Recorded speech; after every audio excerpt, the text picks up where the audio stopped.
오늘은요, 우리 본문 말씀을 가지고 여러분에게 떼어 주신 떡을 어떻게 하시겠습니까? 라는 말씀의 제목으로 은혜를 나누기를 원합니다. 오늘 이번 한 주간 동안 묵상하고 외울 수 있는 말씀 17절입니다. 우리 다시 한번 읽겠습니다. 17절 말씀이죠. 시작. 제자들이 이르되 여기 우리에게 있는 것은 떡 5개와 물고기 2마리 뿐이니이다. We have here only 5 loaves of bread and 2 fish. They answered. 아멘. 가끔 저는 아마 여러분들도 마찬가지일 거예요. 집안에 있는 가구의 위치를 바꿀 때가 있습니다. 이번 코로나 바이러스 팬데믹으로 인해서 이제 아이들이 학교를 가지 않고 집에만 있게 되었고 저도 집안에 있는 시간들이 많아졌습니다. 그래서 가구 위치를 바꿔 보기로 했습니다. 이곳으로 이사를 하면서 거실은 아이들 공부할 수 있는 공간으로 만들고 그래서 방을 침실로 꾸몄습니다. 방이 2개여서 방 하나를 가지고 이제 코스코에서 파는 책장을 2개를 사서 칸막이로 나누고 양쪽 끝으로 해서 창가 쪽은 이제 경봉이 침대를 놔주고 그 다음에 클로젯 쪽으로는 서연이 침대를 놔주고 그래서 방에서는 잠을 자고 거실에서는 가운데 책상 2개를 붙여놓고 한쪽 코너에는 제 책상을 놓고 벽에는 이제 제 책꽂이를 넣어서 이제 거실이 아니라 이제 서재가 된 거죠. 그렇게 저희들이 이사를 와서 사용하다가 이제 변경을 했습니다. 그래서 안방에다가 저의 모든 책꽂이 4개랑 책을 옮겼고 그 다음에 제 책상도 안방으로 옮기고 그리고 안방에 있었던 이제 그 소파 베드가 작은 게 있었거든요. 그거를 거실로 빼고 그리고 이제 그 제 책상 있던 자리에 경봉이가 사용할 수 있게 만들어 주고 서연이는 또 다른 코너 쪽으로 해서 그냥 가운데는 거실로 두고 양쪽 코너에 책상을 두고 공부할 수 있는 분위기로 만들었었습니다.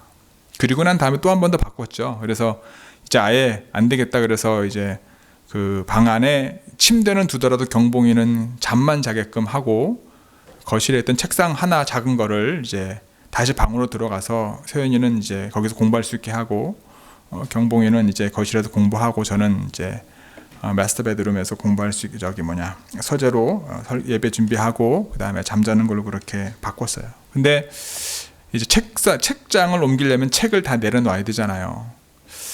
요즘은 책을 많이 사지 않음에도 불구하고 많이 이제 감사한 건지 감사하지 못한 건지 저희가 이제 뉴욕에서 하와이에 가면서 한 2박스가 사라졌고요.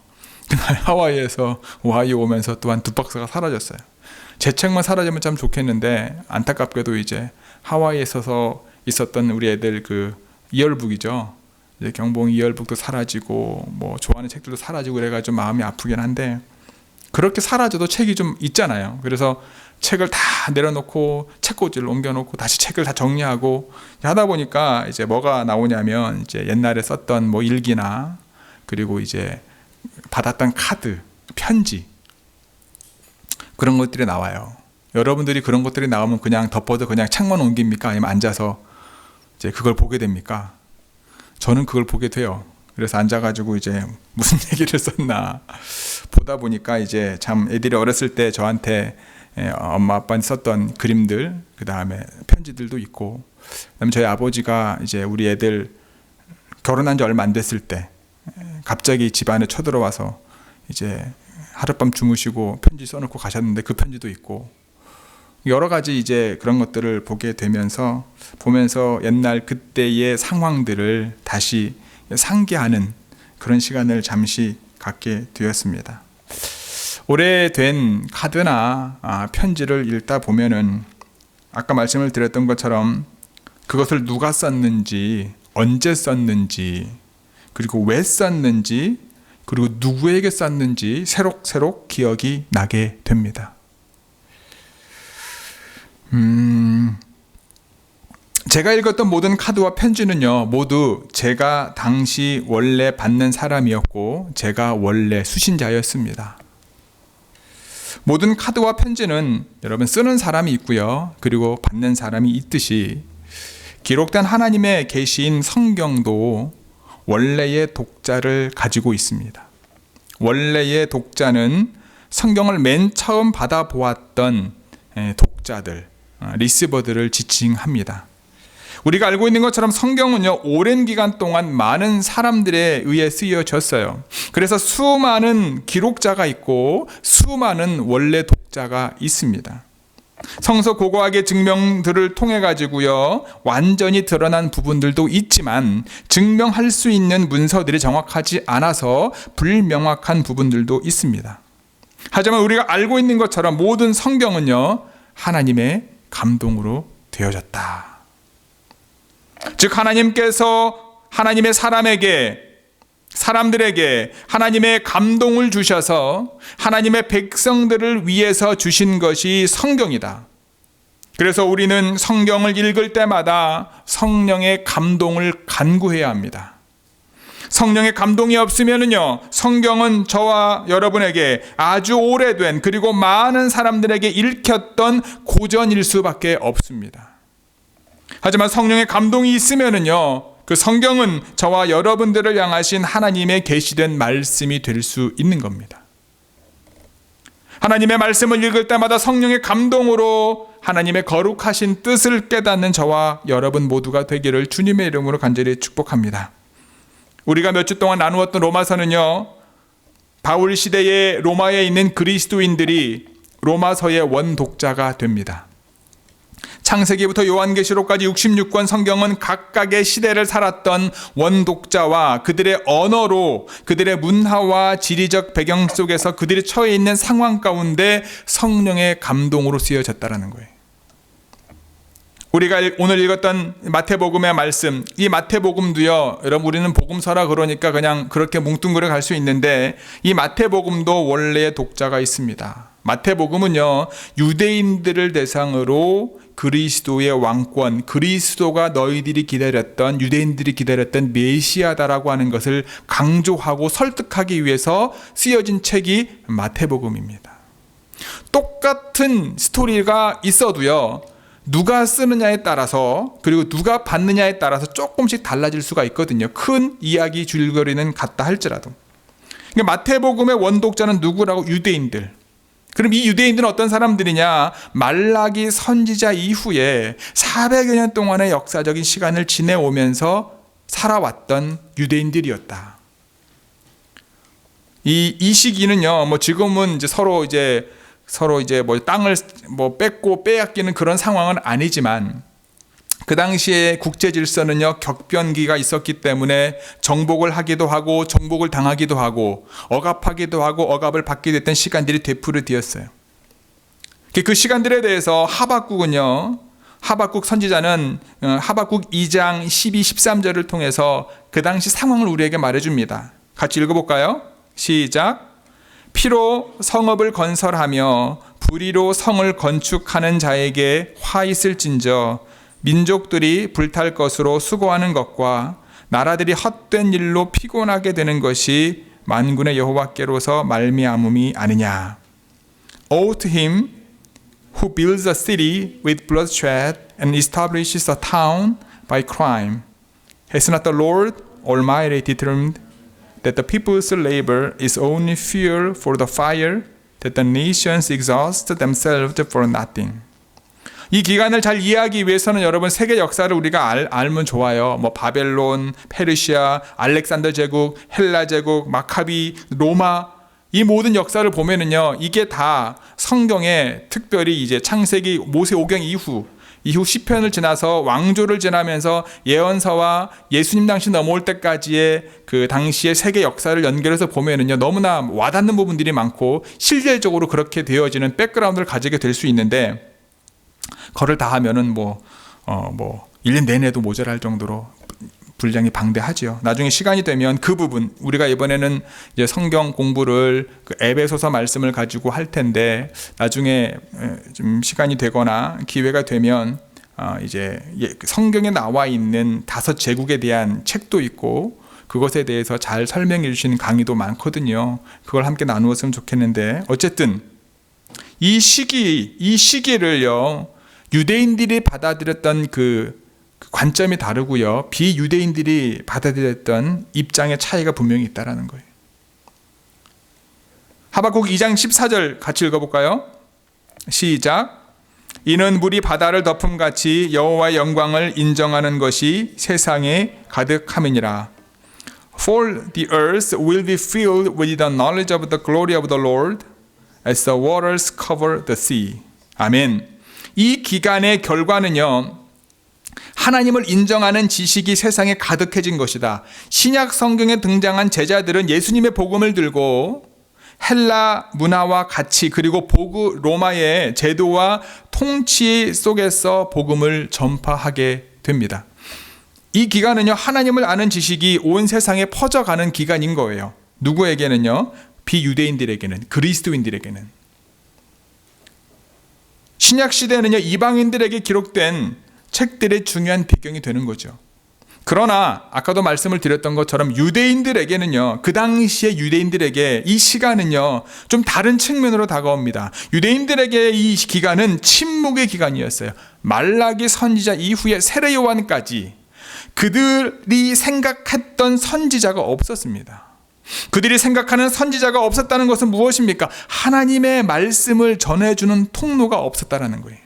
그래서 그들이 이 시기를 침묵기라고 합니다. 바꿔 말하면 유대인에게 예수님께서 등장하시기 전까지의 이 기간은 기다림의 기간이었어요. 하나님께서 말씀하실 그때를 기다리는 간절한 시간이었다는 거예요. 세계를 다스렸던, 특히 이스라엘 주변을 다스렸던 제국들의 통치 속에 살면서 하나님의 말씀의 성취인 그들이 기대했던 메시아의 오심을 기다리는 것이 얼마나 힘들고 간절했을까.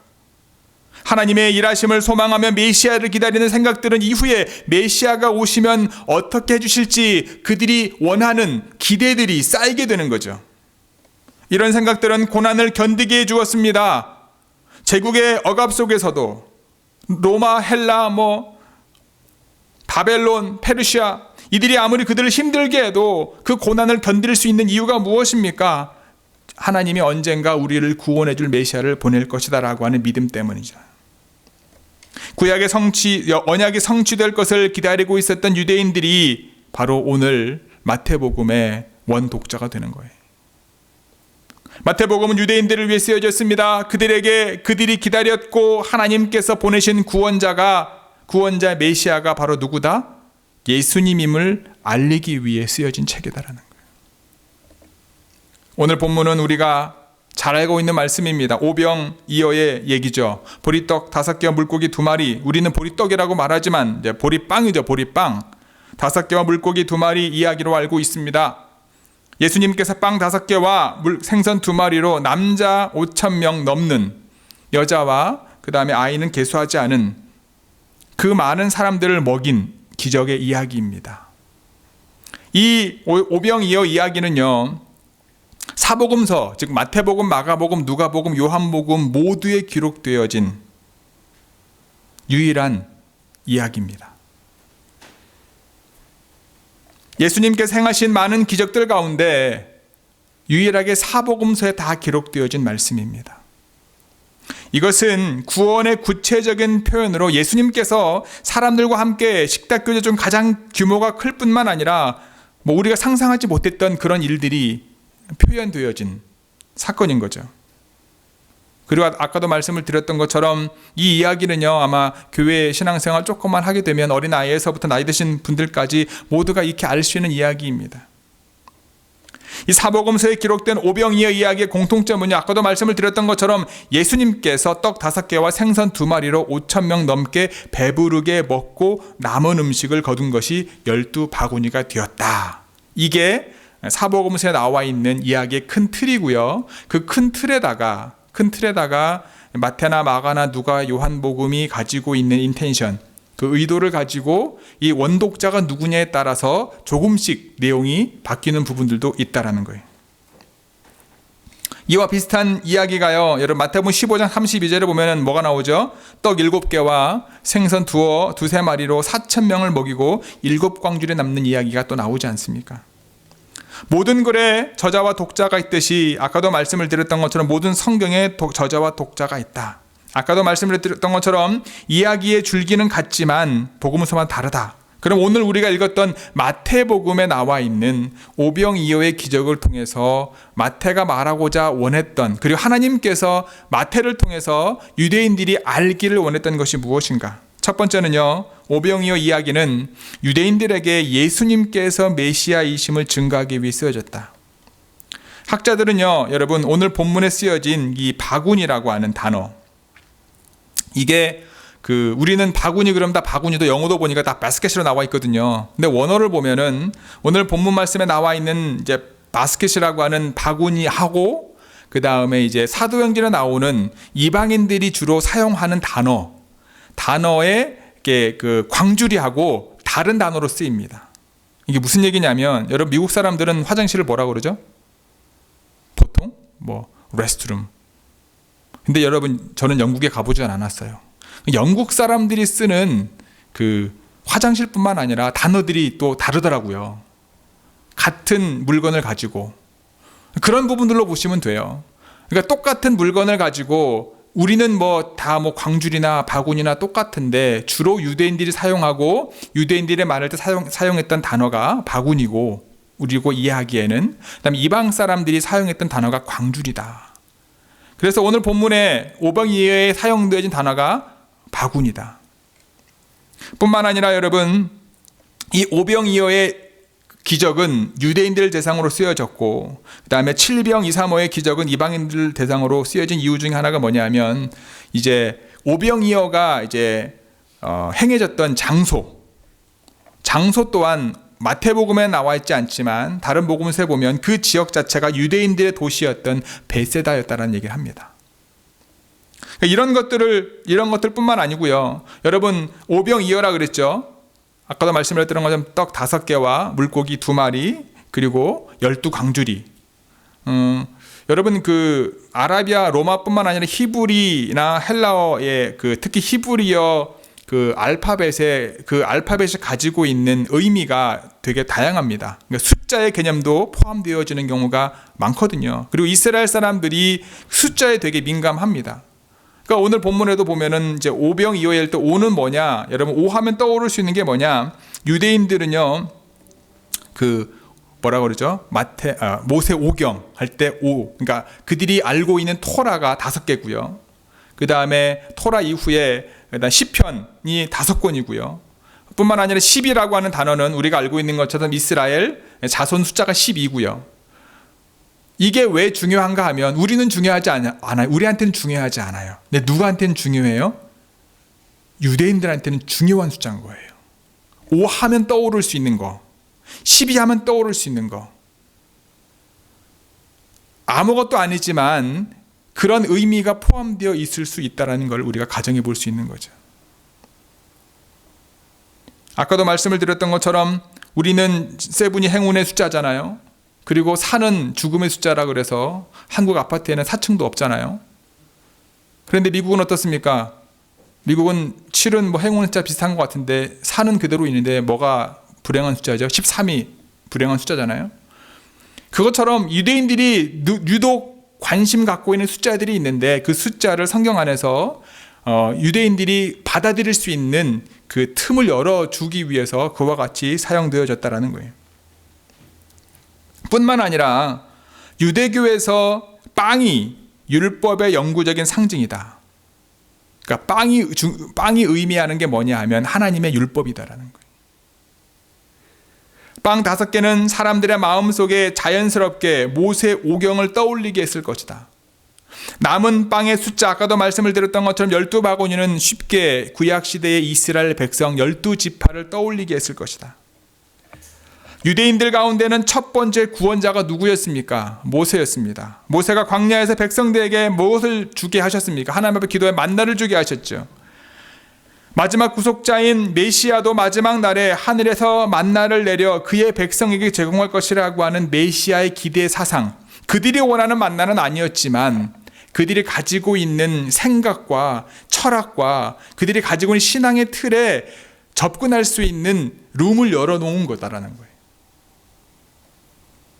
이러한 내용들은 이 오병이어의 기적이 구약에 약속된 대로 하나님의 백성을 구원할 메시아가 누구다? 바로 예수 그리스도이시다라고 하는 사실을 말하기 위함이다라는 거예요. 두 번째는요, 오병이어 이야기는요, 예수님의 죽으심과 연관되어 있다. 여러분, 아까도 제가 말하다 말았는데, 오병이어 하면 우리는요, 정말 작은 어린아이에 보리떡 5개와 물고기 2마리로 정말 하나님이 기도해 주셔서 엄청나게 기적이 일어났다라고 보통 그런 이야기를 하면서 이야기합니다. 작은 우리의 헌신과 우리의 섬김을 통해서 하나님께서는 하나님의 역사를 이루신다라고만 우리가 알고 있는 경우가 많은데, 오병이어 이야기는요, 두 번째로 예수님의 죽으심과 연관성이 있다라는 거예요. 우리가 하나님의 말씀인 성경책을 읽을 때 동일한 사건이라도 어떤 문맥에 놓이느냐에 따라서 그 사건에 대한 이해와 관점이 미묘하게 달라질 수 있다라는 거예요.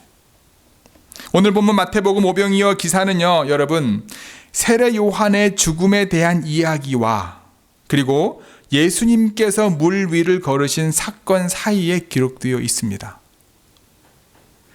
또한 세례 요한의 죽음에 대한 기사와 오병이어 기사에는요, 아주 긴밀하게 연결되어 있어요. 그냥 사건으로 끝내지 않습니다. 우리 12절 13절 읽어볼까요? 12절 13절 시작. 요한의 제자들이 와서 시체를 가져다가 장사하고 가서 예수께 아뢰니라. 예수께서 들으시고 배를 타고 떠나사 따로 빈들에 가시니 무리가 듣고 여러 고을로부터 걸어서 따라간지라.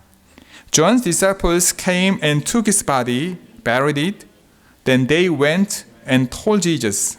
When Jesus heard what had happened, he withdrew by boat privately to the solitary place. Hearing of this, the crowds followed him on foot from the towns. 13절부터 진행되어진 이야기인데 예수께서 들으시고 그 들은 얘기가 뭐예요? 12절에 나와 있죠. 어떤 얘기입니까? 세례 요한의 죽은 얘기입니다. 1절부터 보면은 쭉 세례 요한이 어떻게 죽었는지, 왜 죽었는지, 왜 이 이야기가 나왔는지가 나오거든요. 상관이 없는 게 아니다라는 거죠. 이를 위해서 이것을 이제 마태는요, 연관성을 하기 위해서 중간중간에 접속사라든가 상황을 만들었다라는 거예요. 그 사건을 가지고. 마태는 요한의 죽음 기사의 마지막 부분에 그들이 와서 예수께 아뢰니라와 기사의 시작 부분에 예수께서 그것을 들으시고라는 그 구절을 사용을 하고 있다라는. 이 두 가지 진술이요, 왜 중요한가 하면 세례 요한의 제자들이 와서 예수님께 보고하는 것과 그들이 그의 들으심을 아주 긴밀하게 연결되어 있다, 연관성이 있다라는 것을 말해주고 있다면. 우리 14장 5절 읽어볼까요? 14장 5절 시작. 헤롯이 요한을 죽이려 하되 무리가 그를 선지자로 여김으로 그들을 두려워하더니 Herod wanted to kill John, but he was afraid of the people because they considered him a prophet. 나중에 예수님께서요, 백성에 의해서 선지자로 간주됩니다. 마태복음 21장 가면은요, 너희를 나를 누구냐 말할 때도 그렇고 수많은 이스라엘 백성들, 유대인들은요, 예수님을 누구라고 보았으니까 메시아로 보지 않고요, 선지자로 보았던 거죠. 죽음과 관련된 기사에서 요한과 예수님이 백성의 선지자로 간주됐다라고 하는 사실, 마태는 세례자 요한의 죽음의 기사 속에서 메시아의 예수님의 죽음을 분명하게 암시하고 있다는 거예요. 이 사실은 예수님께서 죽임을 당하게 될 것을 염두에 두고 오병이어의 기사를 보여주셨다라고도 이해할 수 있는 거죠. 또 하나, 이제 마태는요, 세례 요한의 죽음 바로 직전에 어떤 이야기가 나옵니까? 예수님이 제자를 부르시고 난 다음에 각색 병장아들을 고치시고 난 다음에 어디서 배척받으십니까? 본인의 고향인 갈릴리에서 환대받지 못하게 됩니다. 이게 13장 마지막 부분에 나온 얘기예요. 환대받지 못하고 그곳에서 더 많은 기적과 역사를 행하지 않았다라는 기사가 나옵니다. 나사렛에서의 배척받은 사건이 13장 마지막 부분에 나오는 거죠. 그리고 난 다음에 14장 넘어오면서 했던 첫 단어가 뭐냐 하면 그때에를 사용하고 있습니다. 그러니까 13장과 14장과 14장 앞부분과 오늘 우리가 읽었던 오병이어의 기사를요, 다 연결하고 있는 거예요. 연관성을 보여주기 위해서, 예수님이 누구인지를 알리기 위해서, 너희들이 기다렸던 메시아임을 알리기 위해서 똑같은 사건이지만 그 사건을 연결시켜서 유대인들에게 계속해서 이야기하고 있다는 거예요.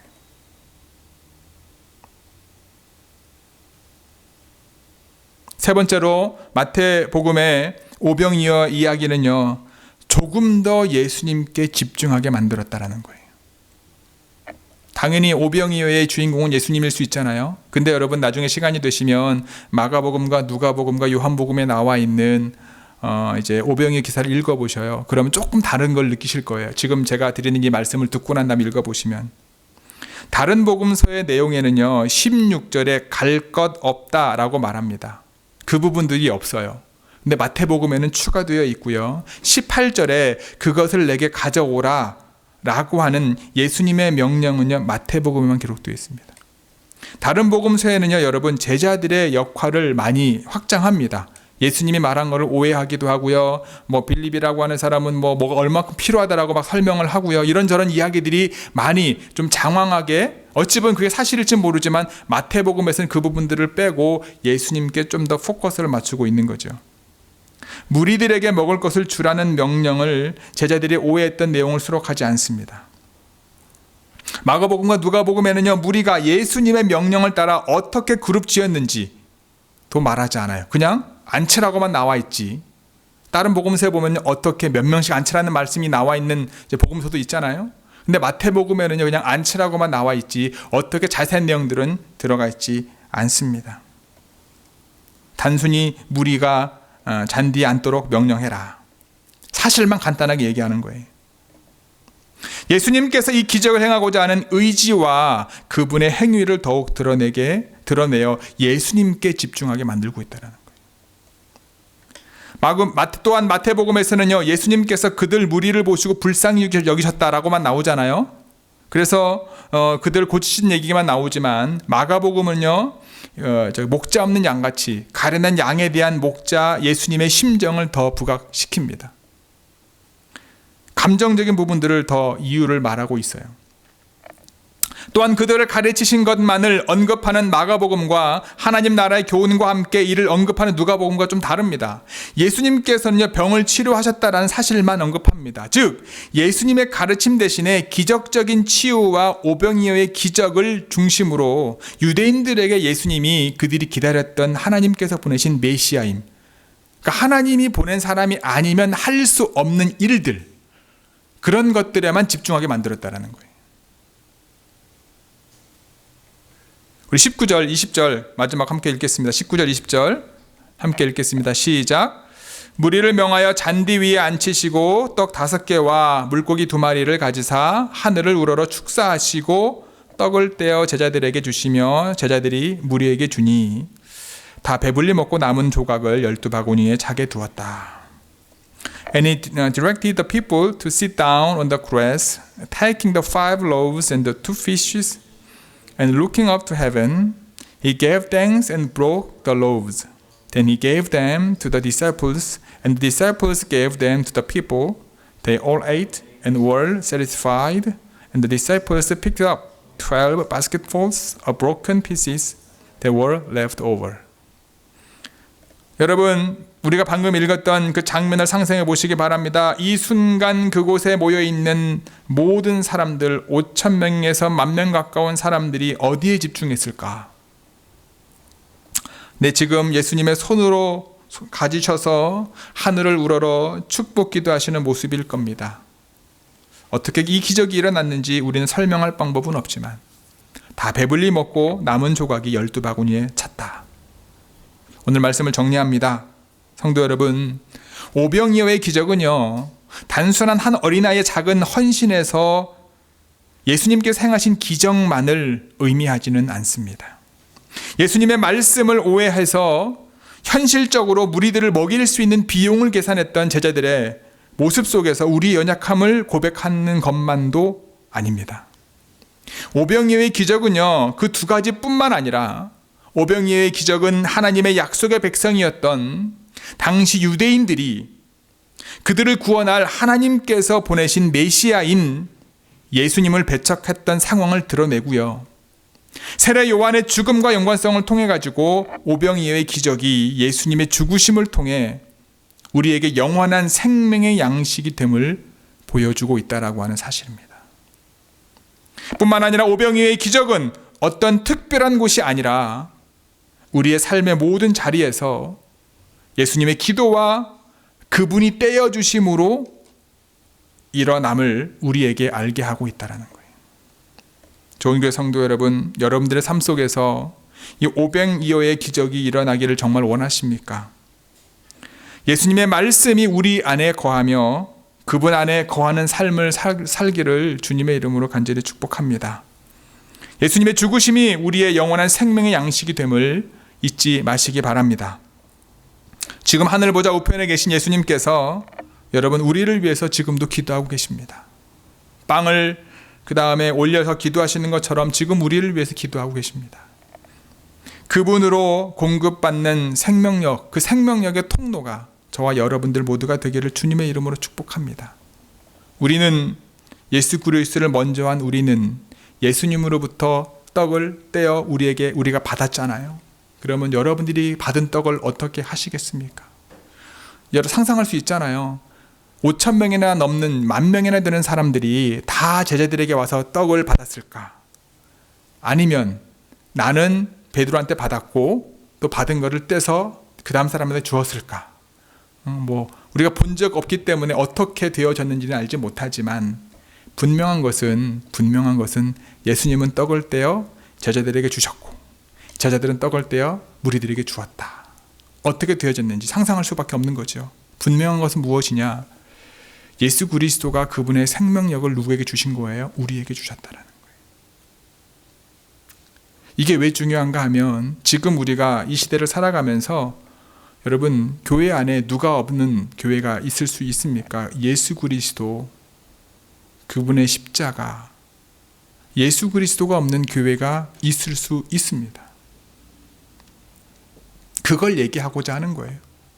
오병이어의 기적에 파묻혀서 이 오병이어의 기적을 통해 가지고 우리가 알아야 될 것이 무엇인가, 작은 헌신을 통해서 하나님의 역사를 이루는 것뿐만 아니라, 그리고 현실적인 계산하지 말고 하나님을 온전히 믿자라고 하는 것뿐만 아니라 그분의 삶 자체가, 그분의 죽음 자체가 나를 살리고 나에게 영원한 생명을 주시고 나를 구원하셔서 나로 하여금 그분이 떼어주신 것을 나눌 수 있는 믿음의 자리에 나아갈 수 있음을 알게 하고 깨닫게 하고 그것으로 인도하시는 과정을 위해서 오병이어의 말씀이 우리에게 중요하다라고 하는 것들을 잊지 않는 저와 여러분 되기를 주님의 이름으로 간절히 축복하고 기도합니다.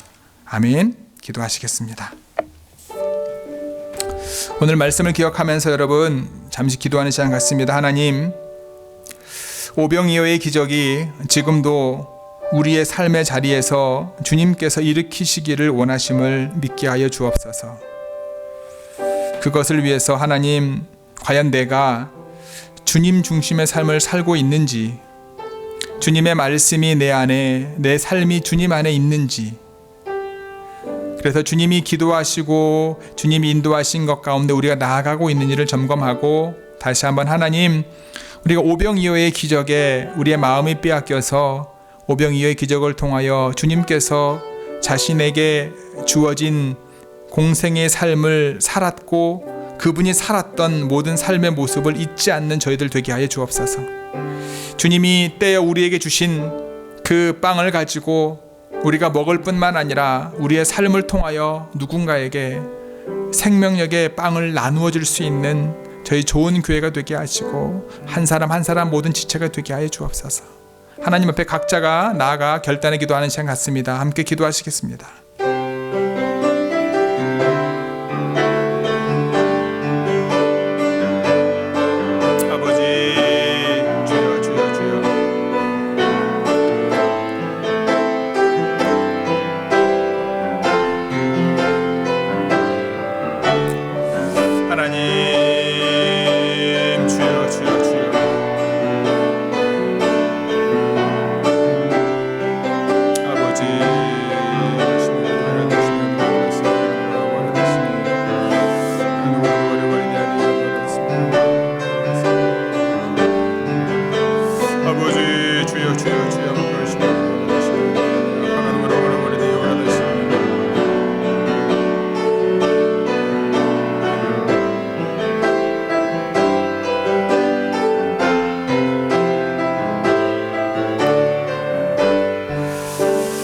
하나님, 오늘도 저희들의 삶 속에 예수 그리스도를 통하여 오병이어의 기적을 일으키기를 원하시는 주님의 뜻을 다시 한번 우리 마음에 새깁니다.